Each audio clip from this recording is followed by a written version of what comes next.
ఆలయానికి సంబంధించి అక్కడ ఒక అపశృతి చోటు చేసుకుంది. ఆ బ్రేకింగ్ న్యూస్ చూస్తున్నాం. విశాఖ సింహాచలం చందనోత్సవంలో అపశృతి చోటు చేసుకుంది. భారీ వర్షానికి గోడ కూలి 7 భక్తులు చనిపోయారు.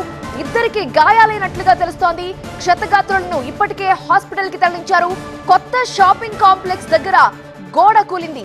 300 రూపాయల క్యూ లైన్ లో మెట్లెక్కుతూ ఉండగా ఒక్కసారిగా ఆ భారీ గోడ కూలిపోయింది. శిథిలాల కింద మరికొందరు ఉన్నట్టుగా అనుమానిస్తున్నారు.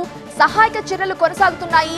అక్కడికి సహాయక సిబ్బంది రెస్క్యూ టీమ్స్ అక్కడికి చేరుకున్న దృశ్యాలు చూస్తున్నారు. హోంమంత్రి అనిత కూడా అక్కడికి వెళ్లి పర్యవేక్షిస్తున్నారు. సహాయక చర్యల్లో ఎన్డీఆర్ఎఫ్, ఎస్డీఆర్ఎఫ్, అగ్నిమాపక సిబ్బంది పాల్గొన్నాయి. మృతుల సంఖ్య పెరిగే అవకాశం ఉన్నట్టుగా తెలుస్తోంది. ఇదే కాస్త ఇబ్బంది కలిగిస్తున్న విషయం. అందరినీ రెస్క్యూ చేయాలి, అందరినీ కాపాడాలనే ఉద్దేశంతో వెంటనే ఇమ్మీడియట్ గా సహాయక బృందాలు అక్కడికి చేరుకొని రెస్క్యూ ఆపరేషన్ స్టార్ట్ చేశాయి. ఎన్డీఆర్ఎఫ్, ఎస్డీఆర్ఎఫ్, అగ్నిమాపక సిబ్బంది సహాయక చర్యల్లో పాల్గొంటున్నారు. విశాఖ సింహాచలం చందనోత్సవ కార్యక్రమంలో అపశృతి చోటు చేసుకోవడంతో వర్షానికి ఆ గోడ కూలి 7 భక్తులు చనిపోయారు. శిథిలాల కింద చాలా మంది చిక్కుకున్నట్లుగా చెప్తున్నారు. వాళ్ళందరినీ రెస్క్యూ చేయడానికి అక్కడ సహాయక చర్యలు ముమ్మరంగా కొనసాగుతున్నాయి. గాయపడిన వారిని ఇమ్మీడియట్ గా హాస్పిటల్ తీసుకువెళ్లి చికిత్స అందిస్తున్నారు. మృతుల సంఖ్య మాత్రం పెరిగే అవకాశం ఉందని అధికారులు అంటున్నారు.